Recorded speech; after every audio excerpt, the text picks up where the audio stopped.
In this video, I'm going to cover how Apple stock performs in the short term before and after the iPhone event. So recently, there's been a ton of event-driven catalysts for stocks, such as Tesla's Battery Day, the Apple Watch, there's Intel's event, and AMD's event. With Apple's upcoming iPhone event, I want to see how the stock performs in the short term.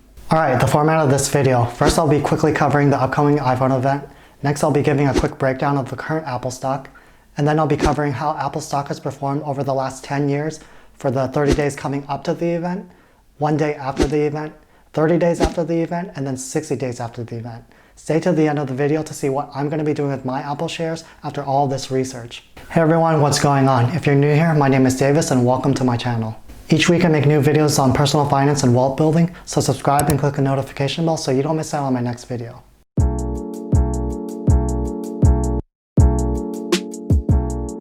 So Apple recently had an event on September 15th that a lot of people thought were for the upcoming iPhone 12. However, it was just for the new Apple Watch and then the new iPads. Actually, the iPhone events did happen in September, so the speculation made total sense. Apple does have another upcoming event on October 13th where they're expected to announce a new iPhone 12, iPhone 12 Max, and then the iPhone 12 mini. For their most recent Apple Watch event, the stock price did get hyped up before the event, but then didn't do so well after, which led me to the idea to create this video. I wanted to know how the stock performs leading up to the event and then after.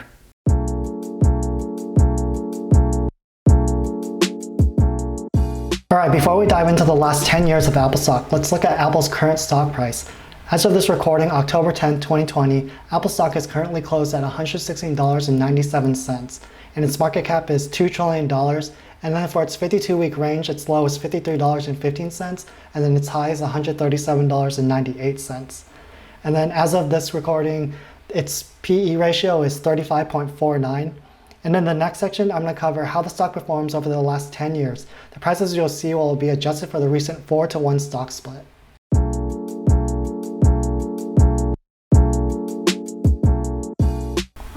Alright, so this table shows you the iPhone stock change 30 days before the event. It shows you from 2010, starting with the iPhone 4, all the way up to last year's iPhone 11 in 2019. And then the data shows the stock price 30 days before, and then this price right here is the price of the Apple stock at close for the day of the event for that year. And then the last two columns shows you the percentage change for the stock price. And then this last column here shows you the general trend, whether it increased or decreased. And of the 10 events, 6 of the years actually increased and then 4 of the years decreased.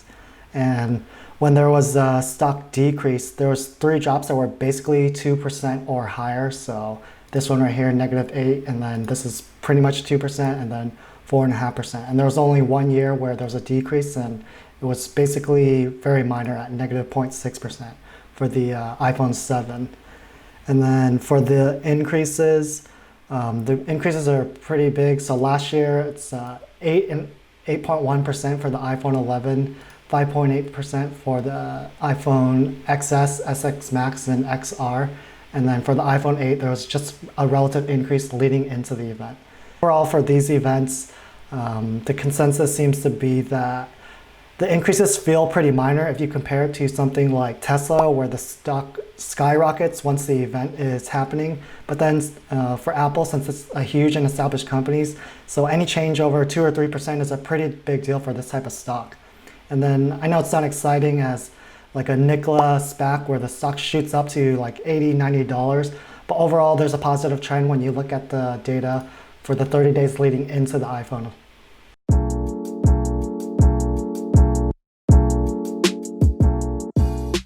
Okay, this table shows you the Apple stock change compared to the day of the event and then the day after the iPhone event. And then this column here now shows you the price of the stock at the close, and then this column shows you the price the day after the event at close. And then the 2 columns here on the right show percentage change and then the general trend. So you would think that after Apple announces a new phone that investors would be super hyped and then the stock price goes up. However, with all the leaks and rumors from tech blogs and all the tech channels, they basically already know when a new iPhone's coming. Like we already knew months ago that the iPhone 12 was coming because of all the leaks, the new cases, and things like that. So it's likely that investors buy up the stock way ahead of a time. So then there's not too big of a change the day of the event, unless they announce like a new Apple car or something like that. So of the 10 events, there was 8 increases and then just 2 decreases. And then of the 8 events where there's a decrease, the changes are pretty mild compared to Tesla and Nikola, 3%, 2%, and then this is pretty minor, 0.6%, 3% here, 0.1%. So you're not going to become a millionaire overnight by doing this kind of swing trade. And then of the 2 events where there was a decrease, there was just a 0.8% decrease, and then the biggest decrease is from the iPhone 5C and 5S, where it was a negative 5.4% drop. And overall, on average, for the increases, it's about 1.9% on events when it does increase. And then, based on this table, it might be worth swing trading the stock from the day before the event to the day after the event.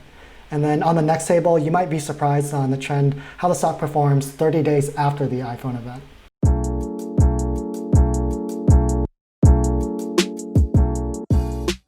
Okay, so this table shows you the Apple stock 30 days after the iPhone event. And then again, this column shows you the stock price at the close of the iPhone event. And then this will now show you the stock price 30 days after the event.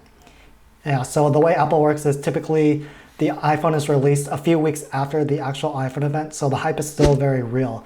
You're still seeing those tech reviews on blogs and on YouTube channels. And then if you look at the trend, so out of the 10 events, there have been 6 times where there's been an increase and then 4 times where there's a decrease. And then the increases and decreases 30 days after, they're all over the place. You got 6.2% here for last year, 0.5%, negative 3%, 5.7%, 1.8%, 1% here, negative 6% here, and negative 22.1%. So it's kind of hard to draw a conclusion. And based on this table, it's pretty much split whether there's going to be an increase or decrease 30 days after the iPhone event. So there's no real trend to draw a conclusion from.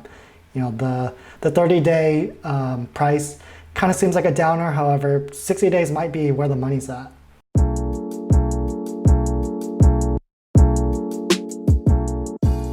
Okay, so for the last table, this shows you the Apple stock 60 days after the iPhone event. And then again, this column shows you the stock price at the close of the event. And then this column now shows you the stock price 60 days after the event. And for the Apple stock, out of the 10 events, there's been 7 increases and then just 3 decreases 60 days after. And then the average increase for Apple stock 60 days after has been huge, 9.1%. This is huge for them because they're such a huge company. However, when there's a decrease, the average decrease has been 15.6%. So, your wallet's bleeding there. And then if you're wondering why there's like a significant decrease for the iPhone XS and then the iPhone 5 and 4, after doing a little bit of digging, in 2018 for the XS release, this is the year where there was a ton of trade tensions between the US and China. And then also that year, Apple stopped sharing their sales numbers for iPhone and iPad. So then people were speculating like, hey, did they have something to hide? And then at the end of that year, basically the whole stock market tanked. So that's probably the reason why the Apple stock decreased by 7.2%. And then in 2012 for the iPhone 5 release, there was suggestions or speculation that they wouldn't have enough supply to meet for their new iPhone because their supplier Foxconn made a few comments. And then also during that year, that's an election year in 2012. So people were speculating that Obama was going to increase capital gains taxes. Does that sound familiar with somebody this year? And then also in 2010, they had issues with their antennas, with the whole antenna gate, which led to a lot of speculation that they're going to have issues. People weren't going to buy the phone. But Apple being Apple didn't really matter. Their stock price increased a year later anyways. So yeah, for 2010 for the iPhone 12, it was likely due to the antenna gate issues. And then overall, there's like a huge upside to Apple stock 60 days after the iPhone event. However, in the next section, I'm going to list out 3 key reasons of what I'm going to do with Apple stock. And yeah, let me know down in the comments below what you plan on doing with Apple stock. Are you going to follow the data in here, or are you going to just buy and hold them for a few years? Just let me know down in the comments.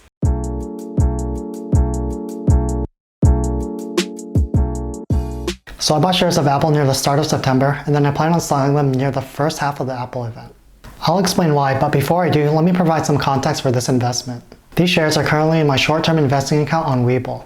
The goal of this account is to do more short-term trading and get more practice with active investments. And nearly all of my other investments happens in my workplace retirement account and then my individual retirement account and index funds. Alright, back to Apple. There are two key reasons why I'll be selling all of my Apple shares. This is purely speculation, and remember, this video is for entertainment purposes only, not investing advice. Consult with a financial professional. Always do your own due diligence, but the main reason why I'm selling is the volatility that's going to be created from the election.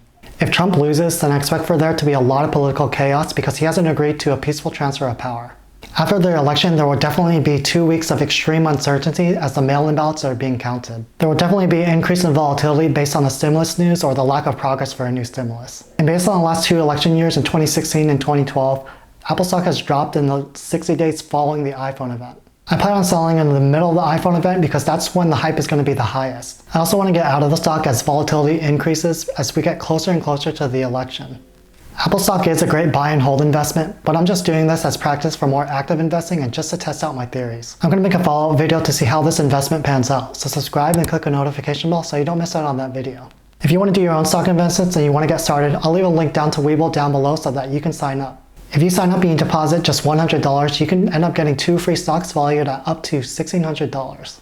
Or if you're interested in more passive investing, I recently made a video on best fidelity funds to invest in, which I'll link up above and then down below. Thanks for watching. I'll see you guys next week.